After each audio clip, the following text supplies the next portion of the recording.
40,000 men every year, 3,300 every month, and 100 every day kill themselves. This is something we have to face as young men, in this reality that we can never give up. Because not only is it saying we are a coward, because it hurts everyone around us. It's a painful and terrible thing to go through. So I have to remind you all right now why I started this YouTube channel. It was to save young men, and I feel like I haven't been doing it with the lack of videos I have been producing. But I was reminded a little bit ago that my friend had a brother. His brother was just the same age as mine. And he lost him recently. And that ruined me. Because I imagined if it was my brother. I imagined if I went throughout the plan that I had, I think it was 4.5 years ago. Because we get to a point where we're beat up, we're bruised, we have no confidence in where we're going in life. We're depressed, stressed, and so many things have happened to ourselves. And sometimes we want to escape permanently.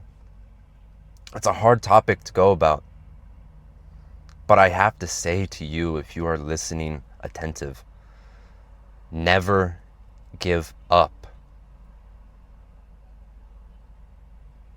That's what I had drilled into my mind ever since I was a kid, was never give up, never surrender, never say I cannot. And I was reminded of that in the very last moments. I was sitting there, I had something in my hand, and I said, you know what, we're going to go through with this.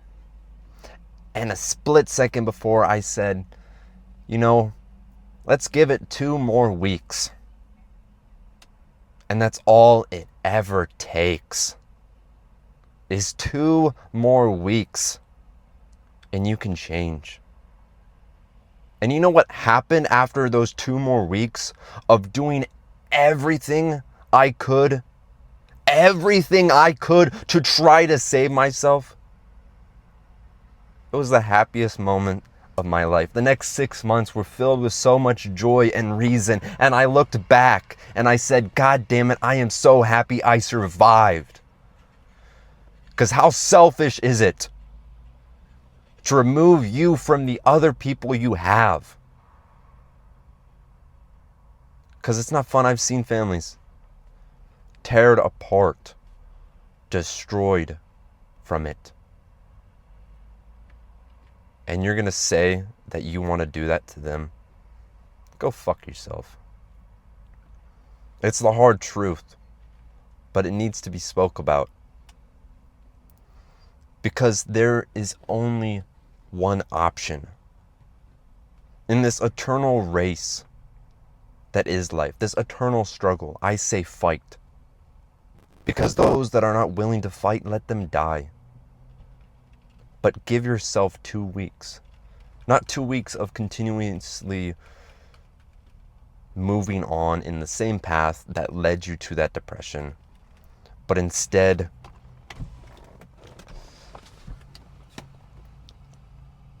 try everything to get out of it. I put down the video games, I put down the porn, I put down all the TV shows, the bad habits, and I said, I'm going to do everything I believe that would help me. I picked up books, I started meditating, I worked out daily, I journaled, I got out of my fucking room, and I found a reason to live, and I latched onto it for the next 6 months, and I was fucking happy. And every time I do get seasonal depression, not even seasonal, I think I genuinely just have undiagnosed depression. Because I thought it was normal to be sad and depressed since the age of 6, to be honest. and through 12 years, and then through high school, and even through now. I'm going to say some of the hardest months were the past few ones, because I had those thoughts almost daily, and it's a terrible fucking thing. But to see someone actually do it, that takes some fucking balls, and that sucks. But I've had a revelation right now that I can't give up. I can't give up on my reason to live. And neither should you. Because if this is your one life, and the only thing that makes you happy is the progress towards your purpose, whatever that may be, but everyone spits on you, pushes you down. Life is hard. You can't pursue it all the time. I say fuck it and go for it. Because this is our one shot, damn it. Can we not embrace the struggle and at least give up when we're 75 or 63? Can we not give up then after about 50 fucking years of trying? Because life is fair, and it only ever shows that when you give it all, does it then finally reward you? Life started rewarding me when I started doing the hard work that I thought was so uncomfortable. Because the life of obscurity, the life of comfort led me to depression as I had no fulfillment. I love history, and I love Achilles. He had two options in life. A long life of obscurity where he could have a family and grow old, but that would pretty much be death to him. Death without glory. Or he could have a short life filled with purpose and filled with glory, even though he were to die on a battlefield.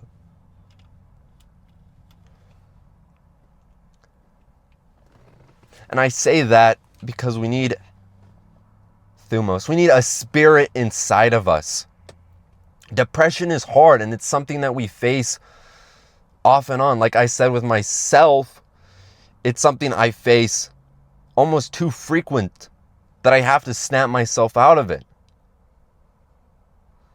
And I say that's when we have to become extremely stoic in the means that we must become numb to emotions and more driven towards a purpose. One of my favorite quotes from Marcus Aurelius, he said, "When the bees wake up, they go straight to pollinating." You know, it's paraphrasing. But what's the first thing when you wake up? Is it scrolling? Or is it jumping out of bed eager to try to do something? Because only when you are slow does depression actually creep up. Do you feel depressed on a walk? Or do you feel more depressed in your room? Understanding it and acknowledging how this comes into your life is then the answer about how we can remove it. And how I removed it personally was just doing the opposite of what I was at the moment. The bad habit's gone. Let's just do what I think good habits are. I gotta roll down my window. My phone's overheating.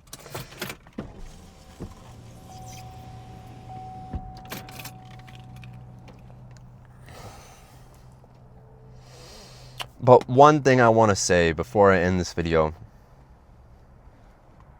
is after we fight, after we acknowledge what can change ourselves to become more happy, which is usually delayed gratifications like working hard and pursuing a purpose as a reason to live, and removing short-term gratifications that destroy our dopamine levels, we have to understand that we as men live towards a future which could be a year from now, 5 years from now, 10 years, 20.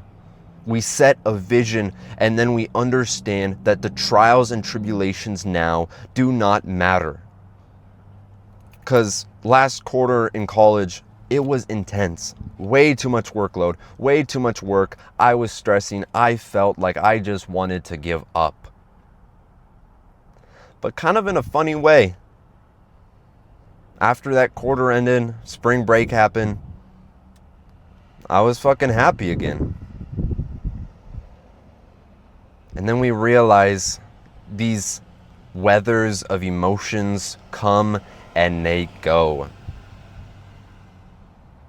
They might stick around for a long fucking time. But at the end of the day, you can decide what emotions you feel and whether they are going to get to you. But I say fight, hold out, and give it 2 more weeks. Not 2 more fucking weeks of doing the same shit, but 2 more weeks of doing everything to find a reason to live, because I saved myself and I look back now and I've had so much glory. Richer. I've done so many more things. And if I were to kill myself at that moment 4.5 years ago, where the fuck would I be now? And it sucks seeing it happen to my friends, to my family. So know that you are loved and you can change. It's a hard topic to embrace, but it is one that we need to speak about, because I can't handle seeing one of my men lose. Now, if you don't know me, I'm Maxwell and I help young men. I appreciate if you like and subscribe, comment down below, and I'll see you on the next fucking video, boys.